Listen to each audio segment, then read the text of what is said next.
is good, everyone, and welcome to Monday's Weekday Wagers. My name is Mark Wallace, and I am sitting in the host chair on a Monday. Well, yeah, I am. Simply because DG has a work event that he's got to take care of today, and so it's me and Robbie. And I can't wait to get into tonight's slate with Robbie. And more importantly, can't wait to get his reaction to our live bet from last night's halftime show where we took the Minnesota Vikings on the money line, and thank goodness Dallas did what Dallas did. But if you could be so kind, please, on your way in, hit that like button. If you're not already subscribed to the channel, go ahead and subscribe. It literally, you don't want to miss our content. We're putting a ton of it out, and yeah, as DG says, if you're not getting it live, you're already late. So, with that, I'll tell you what, let's bring in Robbie, because first of all, Rob, how are you doing on this Monday? Oh, lost my starting quarterback for Florida, lost my playoff hopes last night, but won some money because I took the Vikings on the money line, so I'm not too upset. All right. Well, I want to get into that with you because we got huge news coming out of Florida. DJ Lagway has entered the portal. Good thing, bad thing, kind of where do you stand on that? Good for both parties. We're already getting a lot of calls, it seems, because a lot of people are excited about Buster Faulkner's offense. If you don't know, he was the offensive coordinator at Georgia Tech, won offensive coordinator of the year. So getting a lot of people interested in coming to Florida. And also for DJ, the kid needs a new start. He got a raw deal. He invested. He came in all in on us when nobody wanted to join us. So I respect him for that. And I respect him for wanting to go try to get a fresh start somewhere. And honestly, I think he'll do great. Once he gets somebody that actually knows how to develop a quarterback, I think he's got the tools that you'll probably be hearing his name a lot more in the coming years. Yeah, because he kind of had a rough season, right? I mean, and I know, look, coaching changed midway through. There's a lot of things that kind of happened, a lot of turmoil, and you need that relationship between the quarterback and the coach to really sort of blossom throughout the season. If you could pick a school for him, where do you think his talent would best be suited? I had two schools in mind. He's a Texas kid. I thought Texas Tech would be a good place, but I think Dylan Raiola is trying to fully try to clone himself into Patrick Mahomes, so I think he's actually transferring to Texas Tech so he can be more like Patrick. But Baylor, I think Baylor would be the other school. I think he would do really well with Baylor. I think against the Big 12 defenses, I think he could really showcase his skills a lot more. I'm thinking Baylor. I know that's kind of where he wants to be too, somewhere in Texas. Because that's where he was from. I think that's where he's wanting to be. So I'm guessing Baylor or Texas Tech. That would be my two picks. Gotcha. And I just saw this comment pop up, and you know what? Scotty Too Hottie brings up the people's parlay. Look, and Scott, first of all, when did we go to just the S symbol? That's right. I like that. Yeah. But I'll tell you what, I did not get a chance. And we have a relatively small slate for tonight. There's not, I know, like in college basketball, not a lot to choose from. And the lines that are out are kind of crazy. If there is a play that you guys have that you want to drop into the chat that we could then kind of put together a parlay at the end of the show and drop on our YouTube channel, go ahead, put it in there. Let's get it in there. I'm always up for a people's parlay. I think they're a lot of fun to do. I get a lot of enjoyment out of it. So yeah, drop them in there and let's go with that. For sure. Rob, I want to get back to last night's game with the Cowboys. Postseason, all but done, right? Yeah. We're not looking at that. I know you have said this before, half jokingly and probably more serious than joking. But until Jerry Jones leaves, what's the outlook for this Cowboys team? What happened last night? Anytime the pressure's on, they crumble. And it's always something that causes it. Like right now, it's Matt Eberflus's defense. It's terrible. It's Kenneth Murray not knowing how to run through a hole and tackle the running back. He goes the exact opposite way. So it's Jerry, and it always will be Jerry. But it's also, you get a good head coach. At least I like Schottenheimer. I think he's a great offensive mind. And then you get Matt Eberflus, who can't coach your defense. So now you got to figure out, who do we need to put in there to coach the defense? Even Trayvon Diggs came out and said that it's a little bit of the coordinator. He runs a different scheme, and a lot of those guys aren't accustomed to it, and it's been taking some adjusting to getting used to. So, but Eberflus needs to go. That would be my first start. Okay. All right. So you like the personnel, you just don't like the management. Correct. Yeah, correct. Well, Nate brings up a great point that Steven's worse than Jerry, that there was an insider leak that Steven didn't know who Calvin Johnson was when trying to deal with the Lions. Any thoughts on that one? He's 100% right. Neither one. You got Dumb and Dumber running Dallas right now. So when Dumb dies, Dumber takes over. And the best thing for him to do would be not follow his father's footsteps and hire a competent GM and just sit up there in the suite and do nothing. Sign the check, sit in the suite. That's it. Drink your Miller Lite and be done.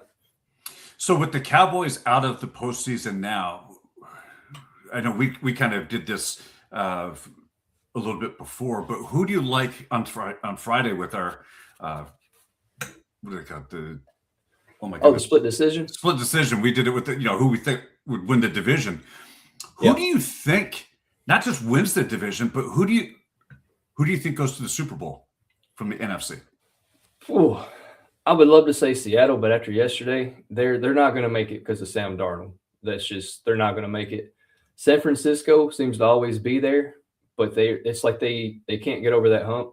If they're healthy in LA, Puka and Devontae have to be healthy. They're the ones who are like the best. They have the best complete team, offensively, defensively.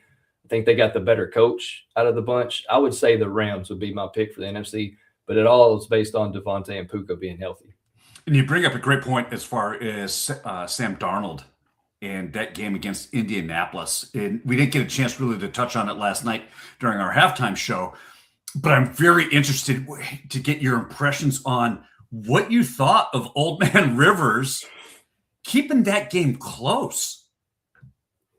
Much respect. He wasn't a detriment to his team. It wasn't his fault they lost. You can't really count the late pick because it was just him trying to make something happen. He kept him in it, and honestly, much respect to him. And that was not a slouch defense that he was going up against. It's one of the best defenses in the league, and you were right there in it, and you probably should have won that game. So nothing but respect for Phillip. I'm glad he did well too. I saw a very interesting stat after the game that I did not see before the game, which I probably would have bet. But Rivers is now 4-0 against the spread in games where he's a double-digit underdog. It's only happened 4 times in his entire career, and all 4 times he's covered the spread. Saying he likes the motivation, huh?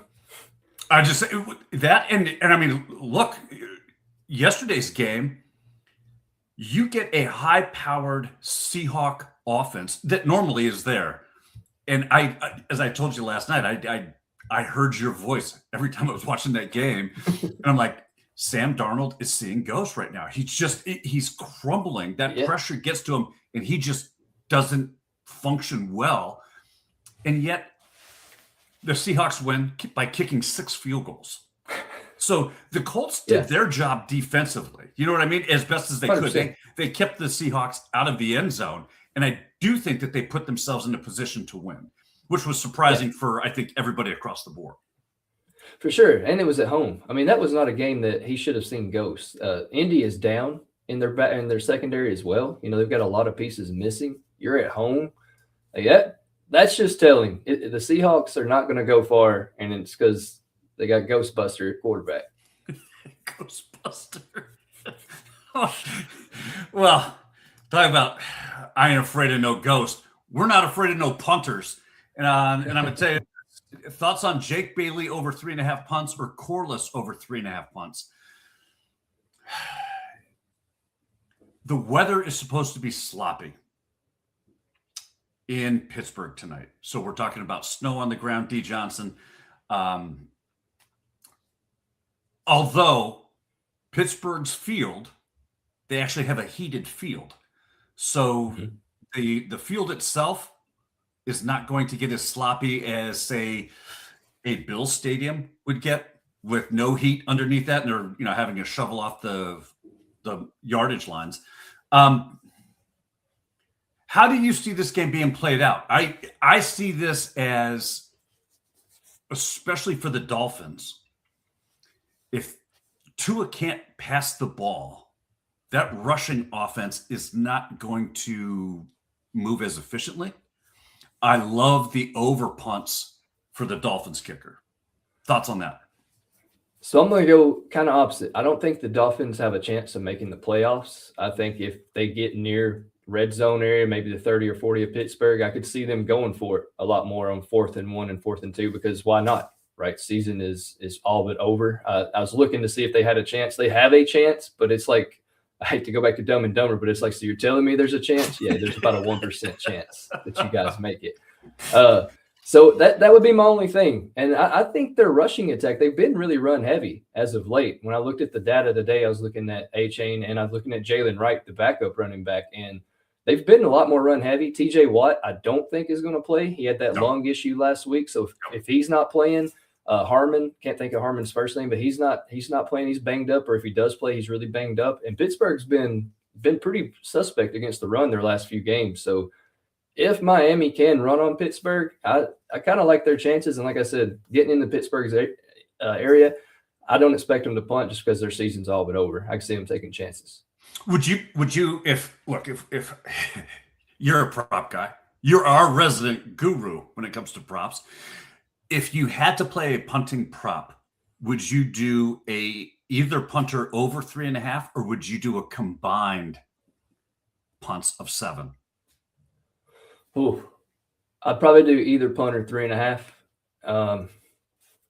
I'd probably go with Pittsburgh just because I don't trust their offense either. Jalen Warren might not play tonight as well, which Gainwell's a good back. It's not like they're going to be without. It's a very similar back, but I would probably go with Pittsburgh 3.5 if I had to pick a punter. Okay. So there you go, D. Johnson. That's our punter breakdown, because as Calvo, who, by the way, I don't know if you know this or not, Calvo is Helen's son. Yeah. Because punters are people too. Joe? Yep. Hey. How about them Cowboys? I'll tell you what, them Cowboys are cash cows, because we played Minnesota at plus 165. And yes, it's always a great day when we get to say, bolt up, fam. Yep. Eating my crow. It's all right. Right. It is what it is, man. It's a Dallas Cowboys fan every season, so it's not like I've been through this every year, so it's all good. For the last 30, I'll point out it was yeah. it's Damn. It's been a while.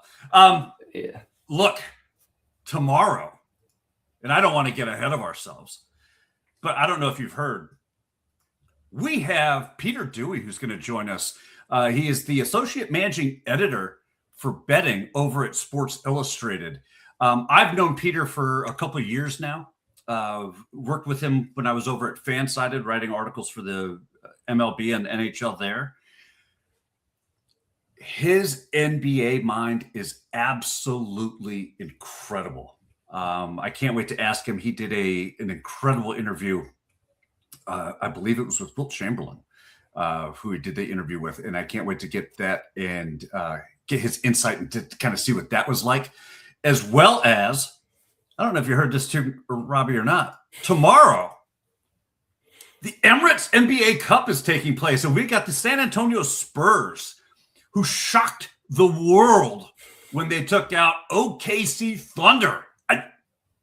The Thunder lost? Yes, they did, to the Spurs and that freak Wembyana, who they call him an alien, and I won't do that, because in this day and age, that word seems to draw a lot of attention. So I'm just going to go with the French freak.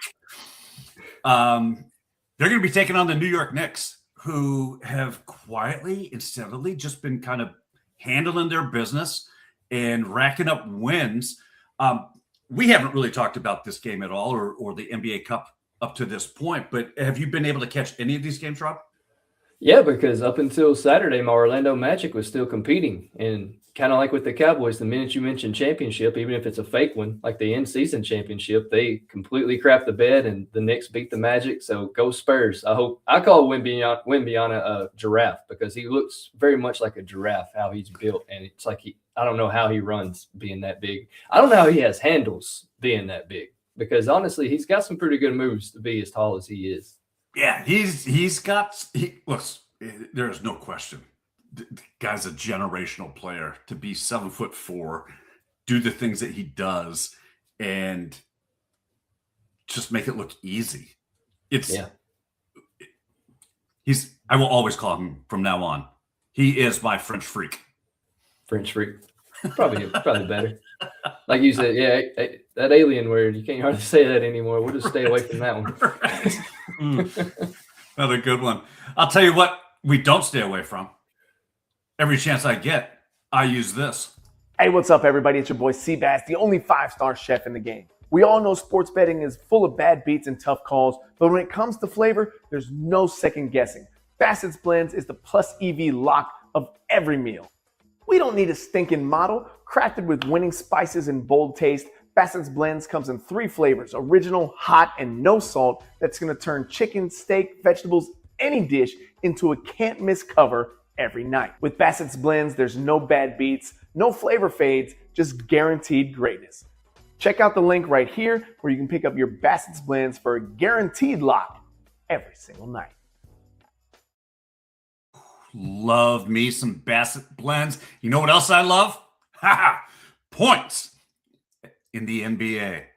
That's right, I'm going to the association, and I am calling scoreboard.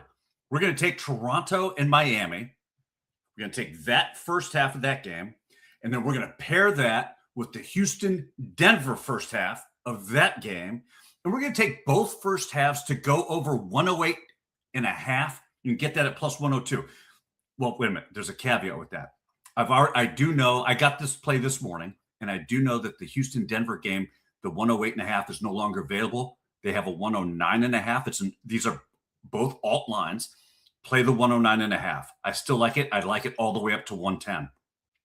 110 and a half. Here's the reason.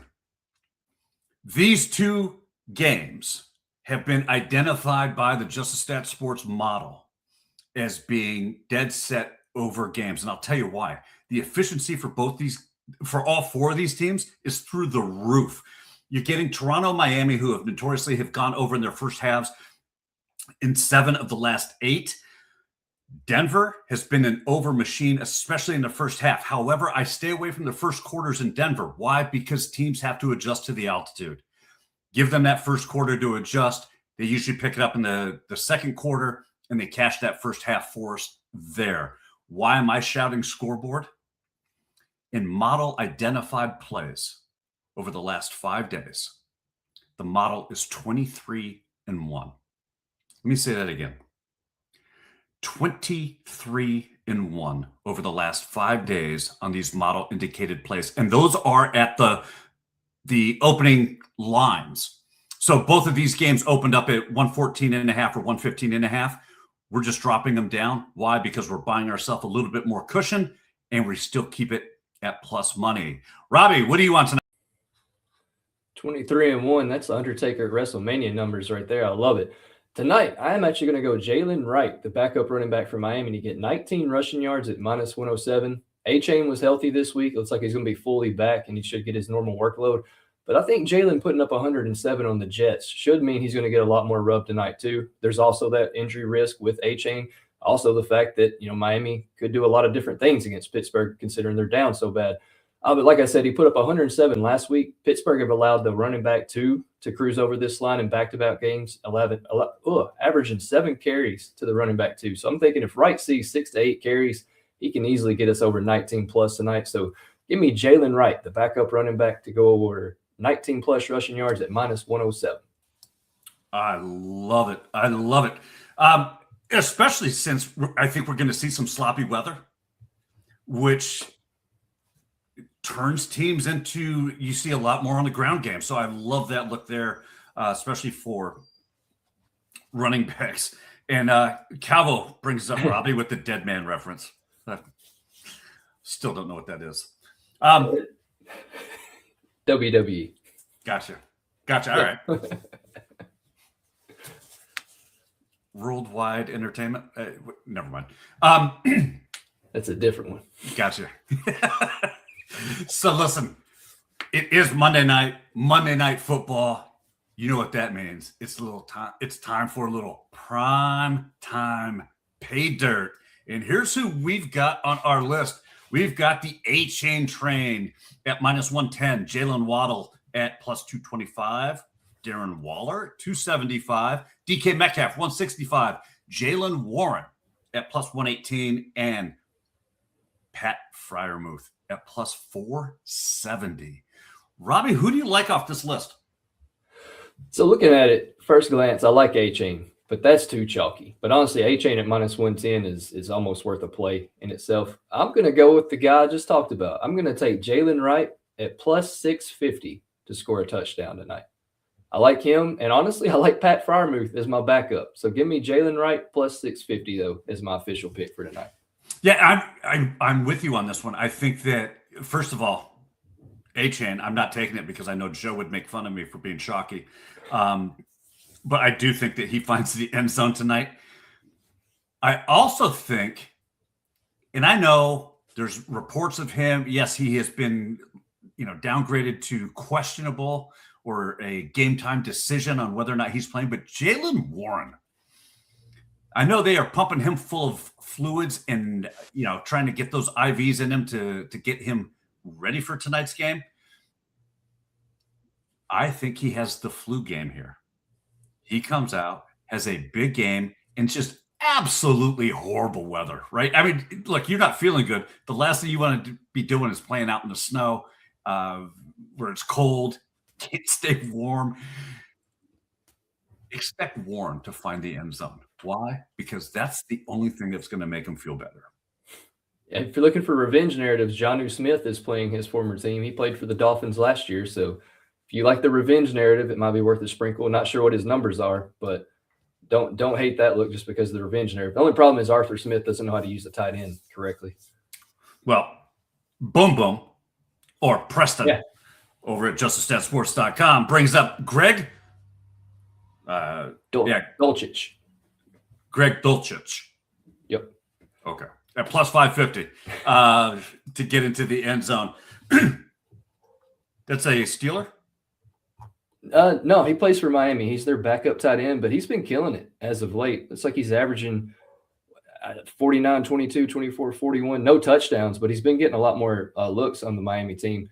Darren Waller, kind of streaky. He hasn't had a touchdown since he went off in October, so I would almost look at Greg Dulcich. He's familiar with Dulcich, though, because he was on Denver last year. He was one of Denver's tight ends last season. So Preston knows him pretty good. Speaking of which, for those of you who don't know, Preston is as big a Broncos fan as I am a Chargers fan.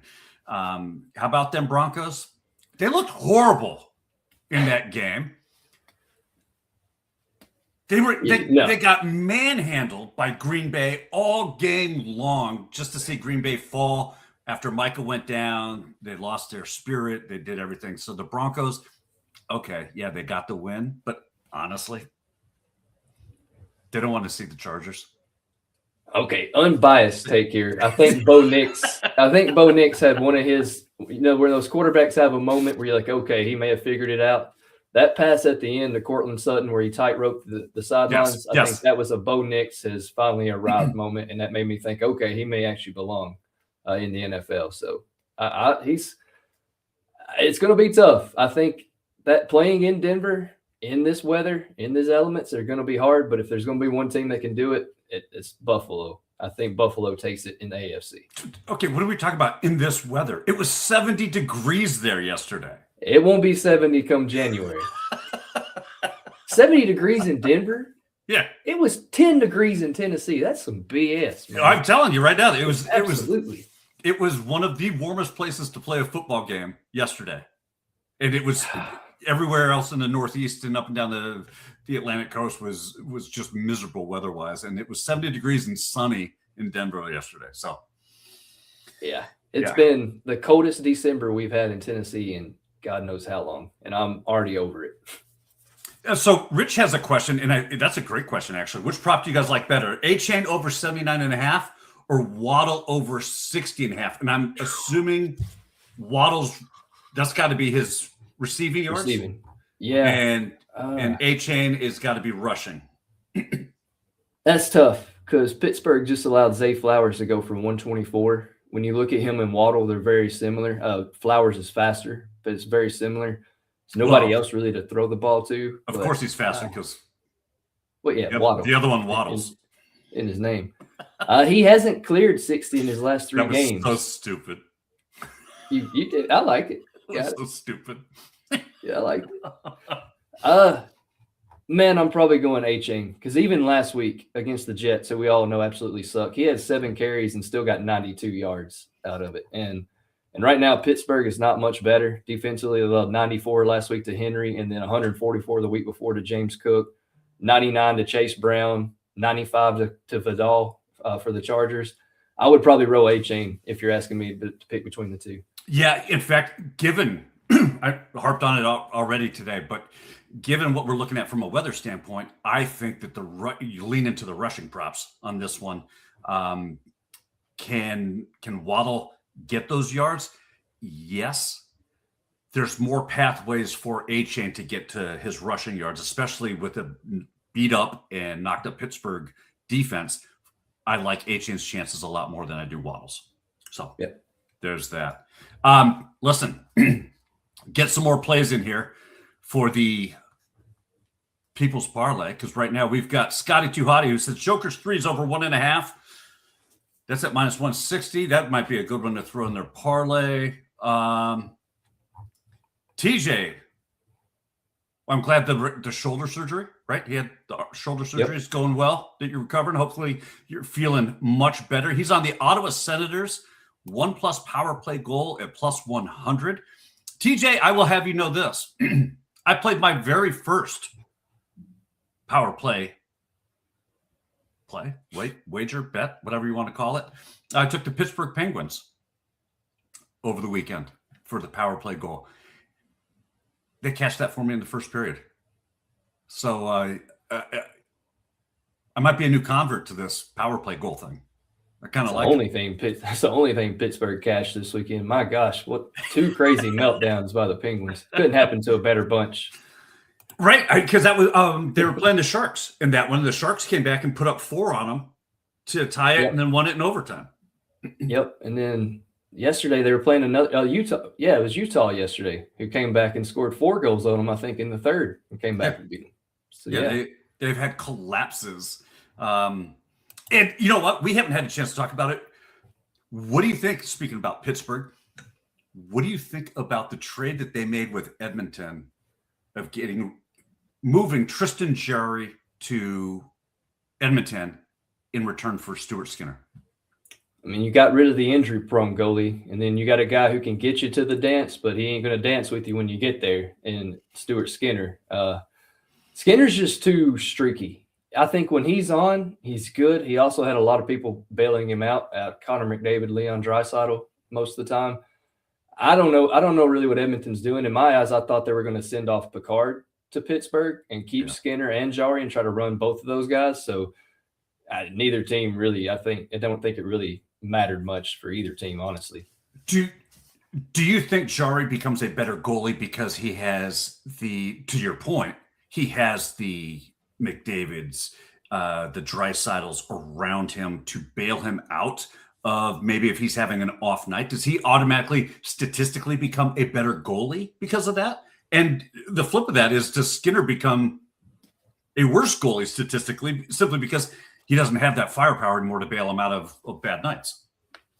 Yeah, it's tricky because when you look at Pittsburgh, they still have Malkin and Crosby and Rust and then Erik Karlsson on that team too. It's not like they're without good players. But I do think having a Draisaitl, McDavid, a healthy Zach Hyman, healthy Ryan Nugent-Hopkins will help you a little more. The thing is, they got shut out. No, they didn't get shut out yesterday. They got 1 meaningless goal in the third, but they still lost like 4-1 yesterday. I don't know if Jarry was playing. I didn't keep tabs on that game other than Leon Draisaitl will never score a goal again, apparently. Other than that, I didn't want to keep up with that game that much. But no, Jarry played Saturday. Yeah, Jarry played Saturday, so he didn't play yesterday. Gotcha. I do see the Minnesota Wild looked very good in Quinn Hughes in his first game, and I was so consumed with football. I didn't bet Quinn Hughes to get an assist and didn't bet him to get an anytime goal, and it was free money yesterday. I mean, it was absolutely free. Comes in, gets an assist, and gets a goal. He even smirked. I don't think that guy's ever smiled in his life, and he even had a smirk after his first goal in Minnesota. Well, it's amazing. And you talk about two dynamically sitting on polar opposites of having fun and not having fun. You look at a guy like Quinn Hughes, who leads a Vancouver team where it's frustrating, and you go in there and you're playing your heart out every day, and you still can't get into the win column. Gets traded to a Minnesota Wild team where all of a sudden, hey, this thing is fun again. I enjoy playing. Yeah. And then you jump sports and you look at a Joe Burrow, who is not having fun in Cincinnati. He's just dejected. And you look at that and you go, yeah, well, of course, you know what? And you get a guy like Quinn Hughes, who not only is he a great player, and Joe Burrow is a great quarterback. I'm not saying that he's not a good quarterback or a great quarterback. But when you're not winning, you're not having fun. Yeah. And it takes its toll. And I'm glad that Quinn Hughes has found a place where he can now start to have a lot of fun. And I think he is going to be absolutely dangerous this season, for the rest of the season and years to come for the Wild. Yeah, Nate brings up a good point. Welcome to the Valley of Death. That's one of the toughest divisions in hockey. So it's not going to be easy, but you got a guy like Kirill Kaprizov on your team now. You didn't have that in Vancouver. So even Kaprizov looked much better yesterday than he has in a while this season. So I don't know. Maybe just because it's the new shiny toy, but I liked what I saw yesterday out of Minnesota for sure. Plus, and you got Connor Hellebuck, in goal for the Wild. He's in Winnipeg. I'm sorry, Winnipeg. I'm sorry. I don't know why I thought Connor was there. No, but you do have Jesper Middlestat. Jesper Wallstedt. Wallstedt is the up-and-comer, and then you got Gustafson is the other goalie, right? That's what I was thinking of. And I said Connor, but it's not. It's Gustafson who's there, but Jesper Wallstedt has been phenomenal. If you like sweating out first period unders, because I'm addicted to them, Jesper Wallstedt, I am telling you right now, there's three of them. Jesper, Spencer Knight, Darcy Kumper, who is also playing tonight. And if you play fantasy hockey like I do, and I had Joseph Wall, injured reserve, Andrei Vasilevsky, injured reserve, I have Spencer Knight, and I have Jesper Wallstedt holding it down in my crease on my fantasy hockey team. So if you play fantasy hockey and he's out there, you got to go grab him now. Absolutely. Those three guys are auto bets for me. And when you're playing a team under, or a team to stay scoreless in the first period, those are usually at plus money. So, yeah, they're all, yes, they're a lot of fun. Rob, what are you watching tonight, though? Well, we've got Monday Night Football. It's not a game I'm that interested in. We got Preds versus St. Louis after we beat them 7-2 the other night. I don't expect that tonight. If you're looking for a people's parlay piece, I think Robert Thomas for a point is an automatic bet against Nashville. Is a point in 9 straight. And even though Blues got handled the other night, he still got a goal against Nashville. So if you're looking for a piece, I don't hate that.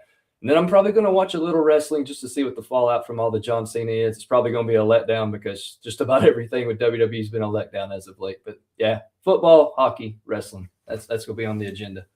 It scares me with this football game because I think if I'm going to get thoroughly invested into a bad game, and it's going to be frustrating. I'm going to be like, I just wasted all that time because the Ducks are playing tonight. They are. They're going against the Rangers. And the Rangers. Could be time for a quack attack. That's all I'm saying. Could be. I can't put any coin on either one of those teams as of late because they haven't been too kind to me as of late. So hope they all have fun. That's all I can say about that game. Well, listen. I want to thank everybody. The chat has just been popping. Thank you so much. I'm going to go back through and pull some of those bets out. I will put together a people's parlay for us for tonight.